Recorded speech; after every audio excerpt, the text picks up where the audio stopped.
नमस्कार दोस्तों, क्या आपको पता है कि आपका बैंक खाता जिस बैंक में है, अगर वह बैंक अचानक से बंद कर दिया जाए या उसका लाइसेंस अचानक से रद्द कर दिया जाए तो आपके सिर्फ 5 लाख रुपए तक ही वापस मिलने की उम्मीद रहती है।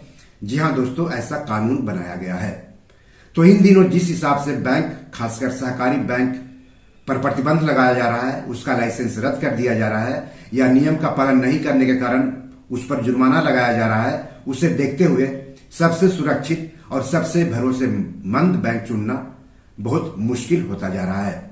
तो अगर आप अपना पैसा जमा करने और बचत या चालू खाता खुलवाने के लिए सबसे सुरक्षित और भरोसेमंद बैंक की तलाश में है, तो देश के केंद्रीय बैंक भारतीय रिजर्व बैंक द्वारा जारी की गई ताजा तरीन रिपोर्ट के बारे में जरूर जानिए।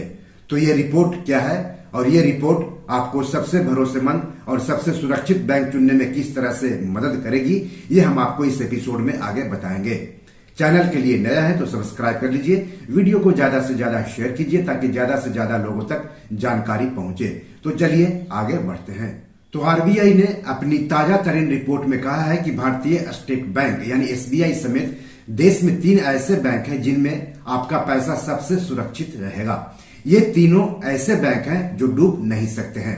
आरबीआई की माने तो एसबीआई के अलावा एचडीएफसी बैंक और आईसीआईसीआई बैंक घरेलू वित्तीय प्रणाली के लिहाज से महत्वपूर्ण बैंक बने हुए हैं।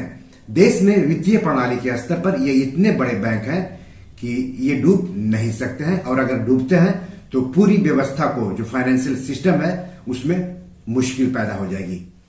आरबीआई को अगस्त 2015 से हर साल इसी महीने में वित्तीय प्रणाली के लिहाज से महत्वपूर्ण बैंकों के नामों की जानकारी देनी पड़ती है। केंद्रीय बैंक ने कहा है कि आईसीआईसीआई बैंक पिछले साल की तरह ही श्रेणी आधारित संरचना में बना हुआ है। वहीं एसबीआई और एचडीएफसी बैंक उच्च श्रेणी में चले गए हैं। नियमों के अनुसार ऐसे संस्थानों को प्रणाली के स्तर पर महत्व के आधार पर 4 श्रेणी में रखा जा सकता है। एसबीआई श्रेणी 3 से श्रेणी 4 में और एचडीएफसी बैंक श्रेणी 1 से श्रेणी 2 में स्थानांतरित किया गया है। घरेलू स्तर पर व्यवस्था के लिहाज से महत्वपूर्ण बैंक यानी डीएसआईबी को लेकर 1 अप्रैल 2025 से एसबीआई के लिए अधिभार 0.8% होगा। वहीं एचडीएफसी बैंक के लिए 0.4% और आईसीआईसीआई बैंक के लिए 0.20% होगा। भारतीय रिजर्व बैंक ने 2015 और 2016 में भारतीय स्टेट बैंक और आईसीआईसीआई बैंक को डीएसआईबी घोषित किया था। 31 मार्च 2017 तक बैंकों से एकत्र आंकड़ों के आधार पर भारतीय स्टेट बैंक और आईसीआईसीआई बैंक के साथ एचडीएफसी बैंक को भी डीएसआईबी घोषित किया गया था। वर्तमान अपडेटेड जानकारी 31 मार्च 2023 तक बैंकों से एकत्र आंकड़ों और 1 जुलाई 2023 को पूर्ववर्ती एचडीएफसी लिमिटेड के एचडीएफसी बैंक में विलय के बाद एचडीएफसी बैंक के बढ़े हुए प्रणालीगत महत्व को ध्यान में रखते हुए तैयार की गई है। आपको बता दूं कि डीएसआईबी ऐसे बैंक होते हैं जो सिस्टम के लिए इतने अहम होते हैं कि जिनके डूबने पर पूरे फाइनेंशियल सिस्टम को झटका लग सकता है। ऐसे बैंकों पर आरबीआई की सबसे करीबी नजर रहती है।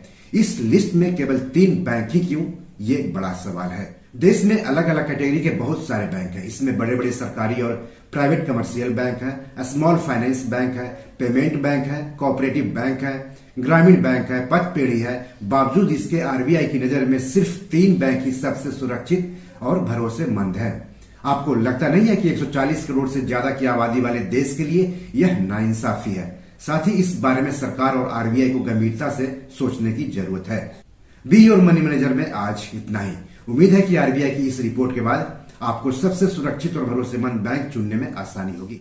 आरबीआई द्वारा सिर्फ 3 बैंकों को ही सबसे सुरक्षित और भरोसेमंद मानने की रिपोर्ट पर आप क्या कहेंगे, हमें जरूर बताइए। इस एपिसोड या पैसों से जुड़े हुए कोई सवाल हो तो जरूर पूछे।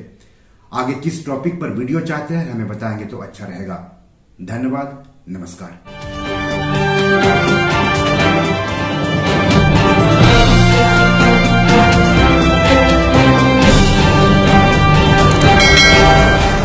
दोस्तों, ये मेरी 7 किताब है जो कि amazon.com पर पब्लिश है। आप इसे डाउनलोड करके पढ़ सकते हैं।